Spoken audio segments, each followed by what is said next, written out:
18장입니다. 다윗이 사울에게 말하기를 마침에 요나단의 마음이 다윗의 마음과 하나가 되어 요나단이 그를 자기 생명같이 사랑하니라.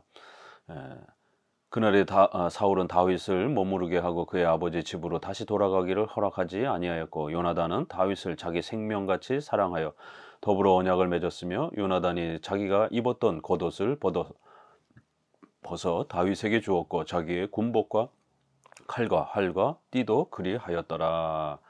이제 신속히 장면은 이제 요나단과의 그러한 좋은 돈독한 관계가 형성이 되는 장면으로 넘어갑니다.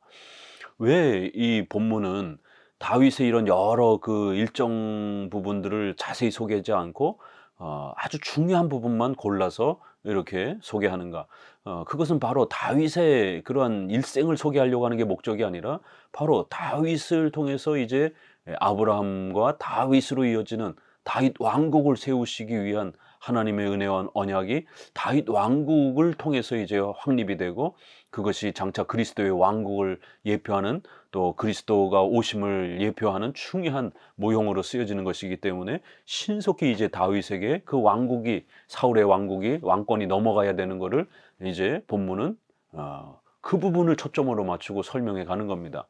그래서 신속히 요나단과 이렇게 친해졌고 더 놀라운 것은 요나단이 다윗을 아주 극진히 사랑하면서 다윗과 언약을 맺고 결국 자신의 겉옷과 무기를 넘겨주는 이런 아주 독특한 맹세와 서약을 하는 장면이 나옵니다.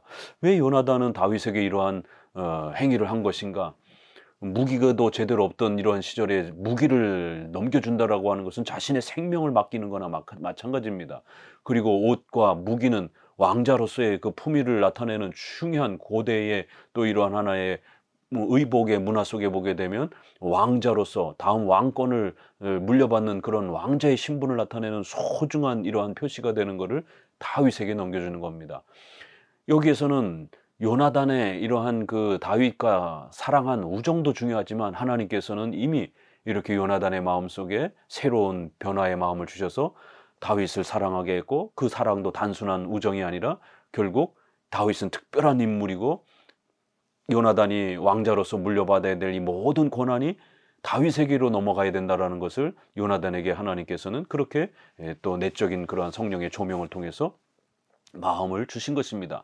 사실 다윗과 요나단의 우정이라고 하니까 이게 비슷한 이러한 그 비슷한 나이대로 이렇게 보여지지만 실제로 구약을 연구해 보게 되면 다윗은 이 요나단은 다윗보다 훨씬 나이가 연배가 많습니다. 거의 삼촌뻘 되는 왜냐하면 전쟁터에 나가서 중요한 역할들을 하고 이런 나이에 있었기 때문에 삼촌뻘 되는 정도의 그러한 연배가 2배 이상 높은 적어도 30살 전후의 이러한 그 나이대입니다. 그렇기 때문에 자기 조카뻘 되는 사람하고 이렇게 우정을 나눈다는 건 쉬운 일이 아닙니다. 그리고 자신의 모든 왕자로서의 그러한 상징적인 부분들을 다 다윗에게 넘겨주는 것입니다. 이거는 하나님께서 이제 장차 모든 사울의 왕권이 다윗에게로 이양될 것이다라고 하는 예언적인 아주 중요한 그러한 표시가 되는 것입니다. 벌써 요나단은 그러한 것을 하나님의 내적인 은밀한 이러한 또 감동을 통해서 다윗에게 이러한 모든 권위가 넘어가야 된다는 것을 깨닫고 그렇게 자신이 누려야 될 그런 왕자로서의 특권을 다윗에게 모두 다 그렇게 넘겨주면서 이제 다윗이 본격적으로 새로운 왕권을 준비하기 위한 인물로서 18장에 바로 이렇게 분위기가 바뀌는 것을 알 수가 있습니다. 5절에 보니까 사울이 그를 군대의 장으로 삼았더니 온 백성이 합당히 여겼고 사울의 신하들도 합당히 여겼더라 이러면서 본격적으로 이제 이렇게 다윗은 군대에서 많은 또 존경을 받았고 그래서 군대의 장관으로 또 이렇게 발탁이 되는 엄청난 또 이러한 아주 급속히 승진하는 그러한 또 부귀영화를 누리게 되는 겁니다. 이것은 다 하나님께서 다윗을 높이기 위한 그러한 계획과 섭리 가운데 진행된 것입니다. 그리고는 이제 또 전쟁터에 나가서 전쟁을 하는 것마다 전부 다 승리를 합니다. 그래서 여인들이 나와서 노래하며 춤추며 소고와 경세를 가지고 왕 사울을 환영하는데 이러면서 사울이 죽인 자는 천천히요 다윗은 만만이로다 이렇게 다윗이 얼마나 큰 승리를 전쟁하는 것마다 어마어마한 전쟁을 승리를 거뒀는지를 여인들의 노래를 통해서 이렇게 또 다윗에게 하나님이 얼마나 큰 승리의 역사를 주셨는지를 또 이렇게 강조합니다. 그런데 이제 여기서부터 사울은 엄청난 불안감에 빠지기 시작했고 8절에 사울이 그 말에 불쾌하여 심히 노하여 이르되, 그리고 그날 후로는 사울이 다윗을 주목하였더라 이러면서 결국 비교가 되니까 자꾸 기분 나쁘고 다윗이 더 높아지는 것 같으니까 왕권에 이거를 빼앗길 것에 대한 두려움이 찾아오면서 결국 다윗에 대해서 불쾌감을 갖고 적대감을 갖는 이제 이런 위기가 찾아옵니다.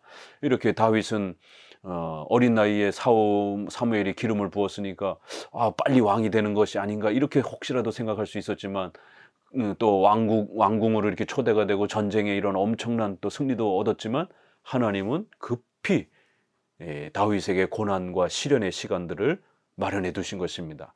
이렇게 하나님이 정하신 때에 하나님의 방법으로 또 왕권의 이런 모든 부분을 받을 수 있도록 아직은 왕으로서의 그러한 그 역할이 아직은 미흡하고 있기 때문에 10여 년 이상 다윗이 많은 시련과 고난을 통해서 백성들의 어려움을 볼살필 줄 알고 왕으로서 지도자로서의 그런 모든 또 리더십을 배울 수 있는 시간들을 갖도록 이렇게 훈련받는 시간들을 허락하는 겁니다. 그래야 사울의 그런 개인의 또 이런 시기, 질투, 인간의 그러한 감정의 변화 이런 것까지 다 사용하셔서 다윗을 또 연단하시고 훈련하시는, 왕으로서 훈련받을 수 있는 그런 시간들을 마련해 주시면서 또 이렇게 섭리의 역사 속에서 다윗을 준비시켜 가십니다. 10절에 그 이튿날 하나님께서 부리시는 악령이 사울에게 힘있게 내림에 그가 집안에서 정신없이 떠들어대므로, 이렇게 앞서서도 보게 된 것처럼 이미 하나님이 사울을 떠났기 때문에 또 이렇게 악한 영이 사울을 괴롭히니까 또 정신질환과 같은 또 이런 고통이 찾아오면서 사울이 음악을 또 연주하려고 가까이 이렇게 다가섭니다. 그럴 때 이제 사울이 손에 창이 있으므로 내가 다윗을 벽에 박으리라, 이렇게 사울이 그 창을 던졌으나 다윗이 2번이나 피하였다. 결국 시기 질투에 대한 마음은 더 나아가서 이제 다윗을 죽이려고 하는 그런 폭력적인 행동에까지 폭발을 하게 되는 겁니다. 그렇지만 하나님께서는 잠시 이렇게 왕궁으로 나아가서 그런 많은 승리를 다윗이 얻었지만 아직은 왕으로서 등극할 때가 아니기 때문에 더 많은 시련과 환난을 겪도록 하나님은 섭리 속에서 그 성도의 삶을 또 연단하시는 그러한 섭리의 계획을 또 진행하고 계시는 것을 알 수가 있습니다. 그래서 분위기가 급속히 바뀌어가면서 오히려 군대 장수로서 이렇게 명예를 누리던 다윗이 오히려 사울에게 미움을 당해가지고 죽임을 당할 수 있는 이런 위급한 상황으로 지금 돌변한 겁니다. 그리고는 13절에 그를 천부장으로 강등을 시켜가지고는 전쟁터에 나가서 죽도록 그렇게 또 아주 어려운 처지에 다윗이 놓여지는 것을 봅니다.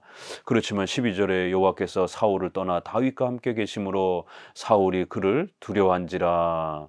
또 14절에도 여호와께서 그와 함께 계시니라. 15절에도 16절 온 이스라엘과 유다는 다윗을 사랑하였으니 그가 자기들 앞에서 출입하였기 때문이다. 이렇게 사울은 점점 더 미워하고 다윗을 죽이려고 온갖 기회를 다 사용했지만 하나님께서는 그 사울의 모든 악한 계획들을 전부 다 막아내시고 오히려 다윗이 백성들로부터 또 부하 장수들로부터 더 많은 칭송과 더 많은 승리를 거두면서 백성들로부터 신임을 얻을 수 있도록 하나님께서 다윗과 함께 계셔서 다윗을 도와주셨다. 이렇게 다윗이 보호를 받을 수 있었던 것은 절대로 다윗의 능력과 그러한 그 공로 때문이 아니라 하나님이 다윗과 함께 계셨기 때문인 것이다라고 거듭거듭 그 원인을 본문은 이렇게 강조를 2번 했고 28절에서도 여호와께서 다윗과 함께 계심을 사울이 보고 알았다, 이렇게 3번씩이나 강조하면서 이 사울의 모든 악한 계획들을 하나님이 아주 철저하게 막으시고 다윗이 그 모든 위험으로부터 피해갈 수 있도록 그렇게 배려하시는 섭리의 위대한 역사의 혜택들을 소개합니다. 17절에도 사울이 다윗에게 이르되 내 맏딸 메랍을 내게 아내로 주리니 오직 너는 나를 위하여 용기를 내어 여호와의 싸움을 싸우라 하니 이는 그가 생각하기를 내 손을 그에게 대지 않고 블레셋 사람의 손을 그에게 대게 하리라 함이라. 결국에는 자기가 직접 죽이려고 했는데도 도무지 너무 행동이 빨라 가지고 피해가고 그러니까 죽이질 못하는 거예요. 그러니까 이제는 천부장으로 낮춰 가지고는 전쟁 한복판에서 죽게 만들려고 그렇게 또 계략을 꿰봅니다. 또 그것도 실패하니까 자기 딸을 또 이렇게 주겠다, 사위로 맞이해 줄 테니까 적들을 이렇게 많이 죽여서 그렇게 지참금으로 가지고 와라, 그러면 내가 사위로 맞이해 주마, 이러면서 자꾸 다윗을 전쟁의 한복판으로 자꾸 내모는 겁니다. 이렇게 악인들의 끊임없는 계략과 모함을 통해서 성도들과 교회가 끊임없이 핍박을 받고 어려움을 당하기도 합니다. 그러나 하나님은 절대로 하나님의 허락이 없이는 그 교회를 괴롭힐 수가 없는 겁니다. 다윗은 잠시 왕으로서의 그러한 위용을 갖추기까지 연단이 필요한 겁니다. 그래서 하나님은 다윗에게 이 고난의 시련의 시간을 허락한 것이지, 하나님이 무능력해서 몰라서 다윗이 지금 이런 어려움에 빠져 있는 게 아닙니다. 우리 성도들과 교회가 어려움과 고난에 빠진다 할지라도 절대로 하나님이 모르셔서 우리가 방치된 게 아니라 하나님께서 우리를 연단하시고 또 훈련하시기 위한 그런 거룩한 목적 가운데서 허락하시는 것입니다. 그래서 또 그 중요한 위기의 때가 되면 전부 다 악한 자들의 그 계략과 행동이 멈춰질 수 있도록 전부 다 하나님의 섭리 속에서 또 조정하시는 것입니다. 19절에 사울의 딸 메랍을 다윗에게 줄 시기에 무올라 사람 아드리엘에게 아내로 주었더라. 결국 사울은 줄 마음이 없었던 것이죠. 그런데도 다윗이 안 죽으니까 결국 첫 번째 딸을 다른 데로 혼인을 시켜버린 것입니다. 20절에 사울의 딸 미갈이 다윗을 사랑하며 어떤 사람이 사울에게 알린지라 사울이 그 일을 좋게 여겨 스스로 이르되 내가 딸을 그에게 주어서 그에게 올무가 되게 하고 블레셋 사람의 손으로 그를 치게 하리라. 또 놀라운 것은 요나단도 다윗을 그렇게 좋아했지만 또 다음 딸인 미갈도 그렇게 다윗을 연모하면서 이렇게 다윗을 사랑하는, 사울의 이러한 자녀들이 전부 다윗을 좋아하는, 사울은 죽이려고 그렇게 애를 쓰는데도 오히려 하나님의 역사는 사울의 자녀들의 마음을 움직여서 그들이 다윗을 좋아하고 또 다른 배우자의 그러한 대상으로서도 더 이렇게 연모하는 이런 엄청난 인간의 마음의 변화까지 하나님이 전부 역사하셔서 절대로 사울이 다윗을 해치지 못하도록, 비록 그 훈련받기 위해서 다윗이 훈련받도록 고난과 어려움의 시간과 장소는 허락하시지만 절대로 다윗의 생명에는 손상이 되지 않도록 이렇게 다윗이 사울의 자녀들로부터 사랑을 받을 수 있도록, 또 여러 전쟁에서 절대 죽지 않고 승리할 수 있도록 이런 모든 하나님의 위대한 섭리 혜택을 베풀어 준 것입니다. 그러자 또 이 기회를 이용을 해가지고, 그러면 둘째 딸을 이용을 해가지고 또 그러면은 또 사위로 맞이할 테니까 가서 또 블레셋 사람 포피 100개를 가져와라, 100명을 죽여서 가지고 와라, 그러면 내가 사위로 맞이하겠다라고 이렇게 부하들에게 슬쩍 흘려서 결국 다윗이 또 전쟁터로 나가게 만드는 겁니다. 이 소식을 다윗이 듣고는 23절에 사울의 신하들이 이 말을 다윗의 귀에 전하며 다윗이 이르되 왕의 사위 되는 것을 너희는 작은 일로 보느냐, 나는 가난하고 천한 사람이라 한지라. 이렇게 다윗은 자기가 얼마나 연약하고 부족한 자인지 이런 왕의 사위가 될 만한 왕족으로 들어가는 거 아니겠습니까? 그럴 때 다윗은 자신의 집안은 볼품없기 때문에 이렇게 왕족이 될 수 없다, 이렇게 겸손하게 고백을 합니다. 그러니까 다윗의 이러한 처지, 형편, 이런 부분들은 이런 왕권을 이어받을 만한 그런 형편이 못 되는 것입니다. 그런데도 하나님은 차근차근히 하나님이 택한 다윗을 왕으로서 세우기 위하여 여러 상황들, 마음으로도 지혜와 용기와 힘을 키워가시고 외부에 또 그런 군인들과 백성들로부터도 존경을 받을 수 있도록 다양한 또 이런 전쟁과 또 다양한 또 인간관계의 이러한 상황들을 통해서 하나님께서는 다윗이 더 훌륭한 사람으로 성장할 수 있도록 그런 놀라운 섭리의 많은 기회들을 그렇게 만들어 주신 것입니다. 결국 신하들의 말을 듣고는 다윗이 이제 왕이 그런 조건을 제시한다라면 그러면은 순종하는 마음으로 그렇게 해보겠습니다 하고는 200명을 죽여가지고 그렇게 데리고 이제 그 표피를 가지고 왕에게 바칩니다. 그러자 이제 딸 미갈을 다윗에게 아내로 주었더라. 결국 죽으라고 전쟁에 내보냈는데 오히려 더 2배의 그러한 승리를 가지고 돌아오니까 딸을 안 줄 수가 없는 것이죠. 그래서 결국 이제는 다윗이 왕족으로 이렇게 왕의 사위로 등극을 하게 되는 어마어마한 또 이런 역사를 하나님은 허락하는 겁니다. 그래서 왕의 가족이 되어서 이렇게 왕의 통치와 이러한 모든 국정의 이러한 모든 운영에 대한 이런 부분들을 가까이서 또 지켜보면서 또 이러한 통치의 경험들을 배울 수 있도록 이런 역사가 일어난 겁니다. 28절에 여호와께서 다윗과 함께 계심을 사울이 보고 알았고 사울의 딸 미갈도 그를 사랑하므로 사울이 다윗을 더욱더욱 두려워하여 평생에 다윗의 대적이 되니라. 그러나 30절에 보니 다윗이 사울의 모든 신하보다 더 지혜롭게 행하며 이에 그의 이름이 심히 귀하게 되니라. 이렇게 하나님께서는 다윗이 백성들로 하여금 더 많은 칭송을 받도록 이렇게 자연적으로 성장해 가도록 기회를 주시는 겁니다. 그러나 사울은 계속해서 다윗을 미워하고 적대시하는 이러한 또 공격을 하는 것이죠. 이렇게 악한 자들이 아무리 교회를 공격하고 핍박한다 할지라도 하나님께서 허락하지 않으면 절대로 생명을 해할 수 없는 것입니다. 오히려 하나님이 다윗을 더 백성들로부터 칭송을 받으며 성장해 가도록 이러한 놀라운 섭리로 도와주셨다라고 이렇게 또 본문은 설명합니다. 19장 사울이 그의 아들 요나단과 그의 모든 신하에게 다윗을 죽이라 말하였더니 본격적으로 이제 사울은 더 이제 앞서서 방법들이 실패하다 보니까 이제는 아주 노골적으로 다윗을 죽이려고 이렇게 덤벼듭니다. 여기에는 또 영적 전쟁도 있는 거죠. 다윗은 그리스도의 선조이기 때문에 이렇게 사탄은 사울을 이용해서 결국 메시아의 선조인 유다 가문인 바로 다윗을 죽이려고 하는 이런 무시무시한 공격을 하는 겁니다. 그렇지만 하나님께서는 또 그 모든 인간의 계획, 악한 영들의 도전과 이런 모든 것들을 막으시면서 철저하게 보호하시면서 다윗이 왕권을 이어받도록 그렇게 섭리로 역사해 가시는 것입니다. 그러자 이번에는 요나단이 나서서 이제 다윗을 보호하는 또 이러한 놀라운 역사가 일어납니다. 그가 다윗에게 말하여 이르되 내 아버지 사울이 너를 죽이기로 꾀하시느니라. 그러므로 이제 청하노니 아침에 조심하여 은밀한 곳에 숨어 있으라. 이렇게 다윗을 사울 왕의 눈에서 좀 벗어나게 하고 난 다음에는 그리고 아침 식사를 할 때에 이제 4절에 요나단이 그의 아버지 사울에게 다윗을 칭찬하여 이르되 원하건대 왕은 신하 다윗에게 범죄하지 마옵소서. 그는 왕께 득죄하지 아니하였고 그가 왕께 행한 일은 심히 선함이니이다. 아버지를 이렇게 꾸짖고 아버지에게 저항하는 장면이 나옵니다. 우리가 5계명에서 부모를 공경하라라고 하는 이제 이러한 그 부모의 권위를 자식은 존경하고 순종해야 됩니다.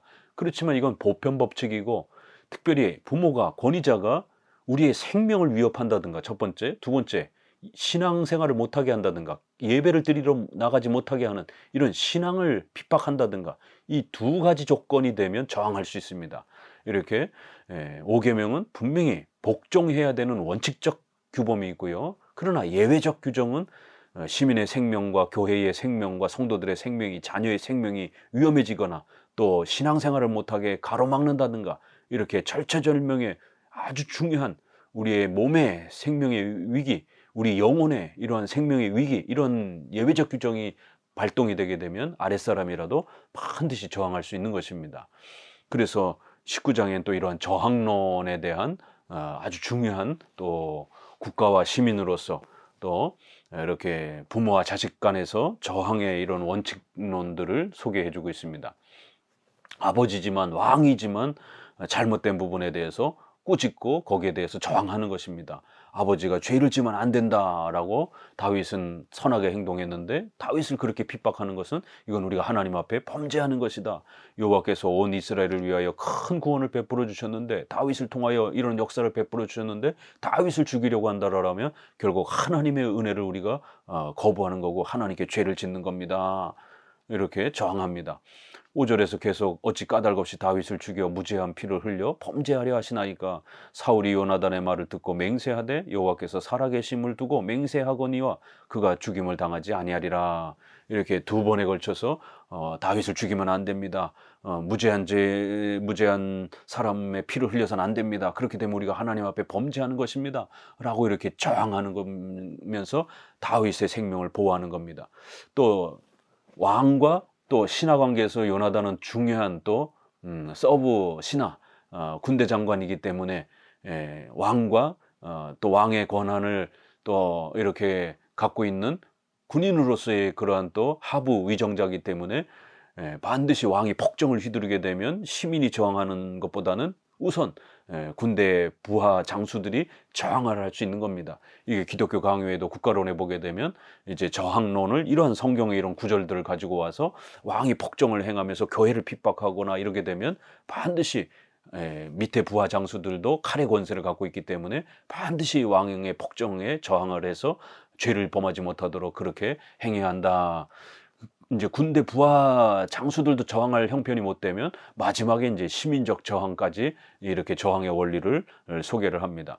결국 이 두 번의 이 표현에서의 저항을 통해서 사울은 그나마 깨닫고 다윗을 죽이지 않겠다라고 이렇게 맹세를 하면서 잠시 위기가 또 이렇게 중단이 됩니다. 이렇게 저항의 이러한 예외적 규정이 있다라는 것을 또 우리는 배웁니다. 9절에 보니까 여호와께서 부리는 악령이 사울에게 접하였으므로 다윗이 손으로 수금을 탈 때 사울이 단창으로 다윗을 벽에 박으려 하였으나 그는 사울의 앞을 피하고 사울의 창은 벽에 박힌지라 다윗이 그 밤에 도피하매 결국에는 자신의 맹세를 잊어먹고 또 다시 악한 영이 괴롭히니까 또 정신이 이상해지면서 다윗을 또 창으로 죽이려고 하는 또 이런 죄악을 금세 또 범합니다. 끊임없이 교회를 핍박하고 끊임없이 성도들을 죽이려고 하고 끊임없이 이렇게 신자들을 괴롭히는 이런 악한 세력들과 악한 무리들의 이러한 공격이 오늘 우리 시대에 얼마나 많습니까? 하나님께서 도와주시지 않는다면 우리 성도들은 단 한순간도 숨쉬고 살아가기가 쉽지 않습니다. 하나님이 도와주시기 때문에 우리가 매일매일 또 이렇게 안전하게 살아갈 수 있는 것입니다. 11절에 사울이 전령들을 다윗의 집에 보내요. 아침에 그를 죽이게 하려 한지라. 다윗의 아내 미갈이 이걸 듣고서는 이제 이 밤에 당신의 생명을 구하지 아니하면 내일에는 죽임을 당하리라 하고 12절 미갈이 다윗을 창에서 달아 내림에 그가 피하여 도망하니라. 미갈이 우상을 가져다가 침상에 누이고 결국 첫 번째는 요나단이 저항을 하면서 이렇게 막아줬죠. 또 두 번째는 부모와 자식 관계가 안에서 앞부분엔 왕과 신하 이런 성격이라면 이제 딸은 부모와 자식지간에서 또 이렇게 딸이 자기 남편을 아버지가 죽이려고 하는 이 위험한 상황을 발견했고 그래서 거짓말이라고 하는 이 속임을 통해서 자기 남편의 생명을 구하는 이제 이런 장면이 나오는 겁니다. 그래서 때로는 이렇게 부모, 자녀의 이러한 그 5계명의 질서가 있지만 또 생명을 위해하게 되는 이러한 일이 벌어지게 되면 또 신앙을 못하게 하는 예배를 못 드리게 하는 이러한 신앙의 핍박이 일어나게 되면 9계명, 거짓말이라고 하는 것이 허용이 되는 것입니다. 인간의 죄악 때문에 또 우리의 연약함 때문에 거짓말을 해서는 안 되지만 이렇게 부득이한 경우에 인간의 생명을 살려야 되는 경우 또 우리가 예배를 드리러 가야 하는데 부모가 교회 못 가게 핍박을 합니다. 그러면 부모 말 순종하기 위해서 예배 안 드릴 겁니까? 아닙니다. 친구 집에 잠깐 갔다 오겠다라고 앞부분에서 사울과 사무엘의 이러한 다윗에게 이렇게 기름 부으러 가는 그 장면에서도 하나님이 사무엘에게 이렇게 제사 드리러 간다. 그래서 진실에서 일부분만 이야기하고 나머지는 감추어 두시는 것처럼 사울 입장에서 봤을 때는 이렇게 거짓말처럼 보여지죠. 그렇지만 이걸 허락해 주시는 것이 여기에 미갈의 이 모습 속에서도 자기 남편을 살리기 위해서 임시적으로 거짓말을 통해서 이렇게 속이는 이 장면이 허용이 되는 겁니다. 우리가 기생 라합이 비록 이방인이었지만 이스라엘과 하나님을 두려워해서 자기 왕과 부하들이 정탐꾼을 체포하려고 왔을 때 모른다 이렇게 거짓말을 하면서 하나님의 은혜와 도움을 받은 것처럼 때로는 이렇게 그 거짓말이 악을 행하기 위한 것이면은 금지되어 있지만 사람의 생명을 살리기 위해서 또 우리의 신앙을 지키기 위해서 아주 절박한 상황에 어쩔 수 없이 부득이함으로 이렇게 있는 경우에는 임시적으로 또 이렇게 허락되어지는 경우가 있다는 걸 알 수가 있습니다. 그래서 다윗이 병들었다 이렇게 하면서 이불에서 잠자고 있는 것처럼 몇 번을 돌려보냈는데 나중엔 결국 사울이 침대채 들고 오너라 이렇게 해가지고는 결국 데리고 와 보니까 다윗이 없는 것입니다. 그러자 이제 호통을 치면서 왜 이렇게 했느냐라고 하니까 미갈이 사울에게 대답하되 그가 내게 이르기를 나를 놓아 가게 하라 어찌하여 나로 너를 죽이게 하겠느냐 하더이다. 만약 딸이 일부러 풀어줬다 이렇게 되면 딸도 피해를 당할 수 생명의 위험을 받을 수 있기 때문에 이제 지혜를 짜낸 것이죠. 다윗이 도망가면서 내가 너를 이렇게 협박한 것처럼 이렇게 해라. 그래야 너도 생명의 보호를 받을 수 있다. 만약 너가 자원해서 다윗을 피신시킨 것으로 아버지가 듣게 되면 다윗뿐만 아니라 딸도 죽일 수도 있다. 워낙 폭력적인 왕이기 때문에 그렇게 해서 결국 거짓말로 이 위기의 상황들을 피해가 나가는 겁니다. 부부가 이렇게 생명이 위태로울 때는 이렇게 또 신앙을 예배를 드리지 못하도록 이렇게 핍박할 때는 어쩔 수 없이 구계명에 대한 이런 부분들이 잠시 포기되어지는 이러한 또 형편이 있을 수밖에 없는 또 우리 성도들의 이러한 죄악의 삶 속에서 죄악된 사회 속에서 우리 성도들이 생명을 보존하면서 살아간다는 게 이게 쉬운 일이 아닙니다. 그래서 구계명을 거짓말하지 말라라는 걸 어떻게 적용해야 되는 것인가를 신중하고 지혜롭게 적용해야지 무조건 그냥 있는 그대로 다 고자질하는 형태가 구계명의 의도는 아닌 것입니다. 평상시에는 원칙적으로 정직하게 살아가지만 특수하고 예외적인 경우에는 또 이렇게 거짓말을 허용받을 수 있는 허락해 주시는 이렇게 놀라운 하나님의 섭리의 적용 방식이 있는 겁니다. 이혼하는 것은 7계명에 있어서도 하나님이 원하는 게 아닙니다. 그렇지만 이혼 증서를 써주라라고 이렇게 허락하시는 하나님의 놀라운 예외적 배려가 있는 것입니다. 18절 다윗이 도피하여 라마로 가서 사무엘에게로 나아가서 사울이 자기에게 행한 일을 다 전하였고 다윗과 사무엘이 나옷으로 가서 살았더라. 결국 다윗은 피해서 사무엘에게 가서 이제 거기서 함께 살게 됩니다. 그러자 이 소식을 사울이 듣고는 또 전령들을 보내갖고 몇 차례 붙잡아 오려고 죽이려고 또 노력을 합니다. 그 전령들을 보냈는데 그 부하들이 이렇게 가가지고 사무엘 곁에 가니까 갑자기 예언의 영이 그들에게 임하면서 이렇게 예언을 하고 이렇게 절대로 폭력적으로 잡지 못하는 이러한 놀라운 장면이 나옵니다. 두 번째도 다른 전령을 보냈는데 그들도 예언을 했다.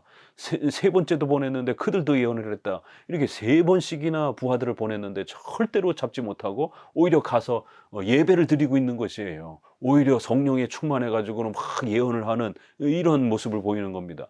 그러자 네 번째는 사울이 직접 이제는 화가 나니까 잡으러 왔습니다. 23절에 사울이 라마 나요스로 가니라 하나님의 영이 그에게도 임하시니라. 그가 라마 나요스에 이르기까지 걸어가며 예언을 하였으며 그가 또 그의 옷을 벗고 사무엘 앞에서 예언을 하며 하루 밤낮을 벗은 몸으로 누웠더라. 그러므로 속담에 이르기를 사울도 선지자 중에 있느냐 하니라. 네 번째는 다윗을 직접 잡으려고 사울이 부하들을 데리고 갔는데 이번에는 본인이 이렇게 성령의 강력한 강권하심에 의해서 마치 자기가 선지자처럼 이렇게 막 예언을 하면서 그냥 그 예배 드리고 있는 그 예배의 그러한 그 모습으로 이렇게 있는 겁니다. 도무지 건드릴 수가 없는 거죠. 하나님이 보호하고 계시는데 하나님이 허락하지 않는데 어떻게 건드릴 수 있습니까? 털끝 하나, 우리의 머리털 하나 상하게 할 수 없습니다. 누가복음이라든가 복음서에 있는 것처럼 우리의 머리털 하나 상하게 할 수 없다. 또 들에 피는 꽃 하나, 또 참새가 우리의 식량으로 들어온 이런 모든 것 하나님이 허락하지 않으면 절대로 일어나지 않는다라는 거예요. 이렇게 하나님의 전지전능하신 주권과 섭리의 역사는 그의 교회와 성도들을 보호하기 위해서 시간에 또 장소에 이런 모든 인류의 사건과 하나하나 전부 1분 1초 그 작은 사소한 부분까지 전부 다 하나님이 그렇게 통치하고 다스리셔서 교회를 보호하시고 성도를 보호하시고 다윗을 보호하시는 이런 방식으로 섭리 역사가 진행이 되는 겁니다. 오히려 사울은 악한 마음으로 악한 욕심으로 다윗을 잡으려고 왔지만 오히려 이렇게 하나님의 강력한 힘에 의해서 손 하나 까딱 못하고 오히려 벌렁 드러눠가지고 그의 옷을 벗고 벗은 몸으로 누워 있더라 이렇게 표현을 합니다. 이 왕이 홀딱 벗는 거는 이게 수치스러운 것이죠. 왜 갑자기 이런 행동을 했는가? 이건 다윗을 잡으러 온 사울을 책망하는 하나님의 무서운 또 책망의 훈계가 있는 겁니다. 왕이 이렇게 위험을 갖춰야 될 그 옷을 다 벗어 버리고 결국 이게 속옷 차림이었는지 이제 우리가 거기까지도 이제 추적하기는 좀 어렵지만 이렇게 거의 알몸이 다 된 상태에서 이렇게 누워 가지고는 신하들이 다 보는 데서 벌거벗은 몸으로 그렇게 막 예언을 하고 있는 이런 모습을 이렇게 상상해 보십시오. 얼마나 이게 참 수치스러운 모습입니까? 다윗은 잡으러 온다고 그러면서 와 놓고는 손 하나 까딱도 못하고 오히려 이렇게 막 예언을 하고 있고, 그런데 예언하는 모습이 선자처럼 품위 있게 하는 것도 아니고 땅바닥에 드러나 가지고는 옷을 다 훌러덩 벗고 그렇게 미친 사람처럼 이렇게 막 행동을 하는 이 왕으로서의 이런 수치와 이런 창피스러움을 그대로 다 해 놓고 있는 겁니다. 그래서 이제 마지막에 사울도 선지자 중에 있느냐라는 이런 그 조롱조에 비꼬는 이러한 표현을 이렇게 본문에 남겨둔 겁니다. 사울은 선지자가 아니죠. 그렇지만 이렇게 선지자 흉내를 내면서 하나님의 손에 붙들려 가지고는 아무것도 하지도 못하면서 오히려 이렇게 벌거벗고 이렇게 미친 사람처럼 이렇게 수치스러움 속에 땅바닥에 이렇게 엎어져 있는 이러한 모습, 선지자도 아니면서 선지자처럼 이렇게 흉내를 내면서 온갖 악행을 저질렀던 이러한 사울이었더라. 이렇게 기억을 하는 거예요, 백성들이. 그렇게 또 입에 오르내리도록 그렇게 소문이 퍼졌다라는 겁니다. 왕에 대한 엄청난 수치를 이렇게 책망하면서 하나님의 택한 백성이었던 다윗을 건드리려고 했던 이 사울을 아주 호되게 책망을 합니다. 특별히 신비주의자들, 경건주의자들이 이 구절을 끌어다가 마치 성령의 이 역사가 임하면 갑자기 몸이 떨리고 막 들어 눕고 떼굴떼굴 구르고 막 옷을 벗고 케이커 교도들이 이런 거를 따라했고, 얼마 전에 에즈버리 부흥회라든가 뭐 거기서도 그렇게 막 경직돼 갖고 막 쓰러지고 막 예언을 하고, 이거는 구약을 흉내내는 것이지 성령의 역사가 아닌 것입니다.